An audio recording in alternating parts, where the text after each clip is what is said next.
करो सीधा, मोड़ो।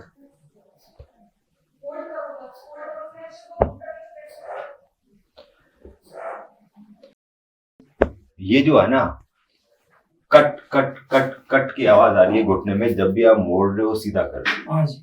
तो हम जब भी घुटना मोड़ रहे हैं सीधा कर रहे हैं, थट थट थट खट खट आवाज आ रही है। वो क्यों आ रही है? वो इसलिए आ रही है क्योंकि जो आपको मेनिस्कस है ना, लेटरल मेनिस्कस, ये मेनिस्कस हमारे दोनों घुटने के बीच में ये सी शेप के आकार के होते हैं, एक लेटरल मेनिस्कस, एक मीडियल मेनिस्कस। ये फंस रहा है बार में, ये सर हिल रहा है, ठक ठक ठक ठक ठक ठक, जब भी मोड़ते हो ये हिल रहा है। अब ये हिल के तो सर पूरा कार्टिलेज खराब कर देगा, पूरा घिस देगा।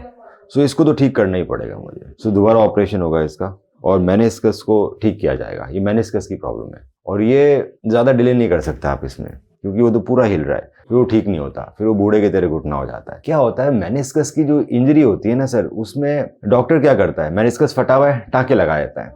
मेनिस्कस को चिपकाने की जिम्मेदारी किसकी है? शरीर की है। सो कई बार है ना, शरीर चिपका नहीं पाता मेनिस्कस। क्यों? क्योंकि उसमें ब्लड सप्लाई कम होती है। इसीलिए अगर मैं मेनिस्कस सर्जरी को सक्सेसफुल बनाना चाहता हूँ, सो हम लोग क्या करते हैं, ब्लड निकालते हैं पेशेंट का बाहर और उसमें क्लॉट बनाते हैं। वो क्लॉट हम मेनिस्कस टीयर के बीच में डालते हैं, फिर टाँके लगाते हैं, क्योंकि मेनिस्कस में क्लॉटिंग नहीं होती, ब्लीडिंग नहीं होती, क्लॉटिंग नहीं होती, तो हीलिंग भी बहुत कम है। जैसे मैं क्लॉट डाल देता हूँ, उसकी हीलिंग पोटेंशियल बढ़ जाते हैं। दूसरा, सर्जरी के बाद उसमें पीआरपी लगाया जाता है, प्लेटलेट रिच प्लाज्मा, ताकि उसमें हीलिंग एनवायरनमेंट भी मिले। सो टाँके लगाने से इनकम्प्लीट सर्जरी होती है, जब तक कि मैं मेनिस्कस में हीलिंग पोटेंशियल नहीं डालूंगा। हीलिंग पोटेंशियल चमड़ी में है हमारे, यहाँ ब्लीडिंग है, मेनिस्कस में नहीं है। मेनिस्कस सफेद होता है बिल्कुल, काटो तो खून भी नहीं निकलता। तो इसको छोटी दूरबीन की सर्जरी होगी, वापस मेनिस्कस को देखा जाएगा, उसको वापस स्टेबलाइज करेंगे।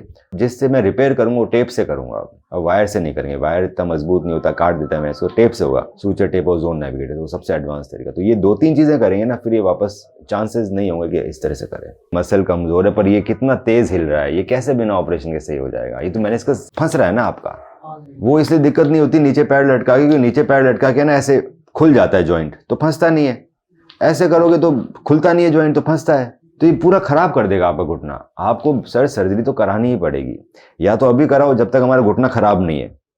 खराब होने के बाद तो हर कदम दर्दनाक हो जाएगा। उसका बाद मेनिस्कस करेंगे भी ना तो भी दर्द जाएगा नहीं। क्यों दर्द इसलिए हो जाएगा? क्योंकि कार्टिलेज खराब हो गया आपका। फिजिकली मेनिस्कस कार्टिलेज खराब कर रहा है इस तरह से, ये पूरा खराब कर देगा, बूढ़े तरह कर देगा घुटना। ये हमारा नॉर्मल मेनिस्कस, देख लो ट्राइंगल बना हुआ है, ये नॉर्मल मेनिस्कस है। भाई ट्राइंगल में लाइन दिख गई, ये फटा हुआ मेनिस्कस है। सो नॉर्मल मेनिस्कस ऐसा दिखाई देगा आपको।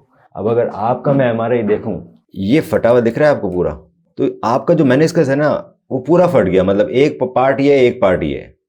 अब ये जो बीच वाला पार्ट है ना, ये बार बार में जॉइंट के अंदर आ रहा है, टक टक टक टक टक टक। ये बीच वाला पार्ट है ना, ये जॉइंट में अंदर आ रहा है, बाहर जा रहा है, अंदर आ रहा है, बाहर जा रहा है। ये क्या कर रहा है, आपके जो ऊपर वाला कार्टिलेज है ना, घुटने के ऊपर वाला कार्टिलेज, इसको घिस देगा। ये देखो मेनिस्कस अंदर आ गया, अंदर आएगा ना, ये ऊपर का कार्टिलेज है, इसको खराब कर देगा। ये कार्टिलेज खराब हो गया, वापस नहीं आएगा सर। तो ये चीज तो आपको ठीक करनी पड़ेगी।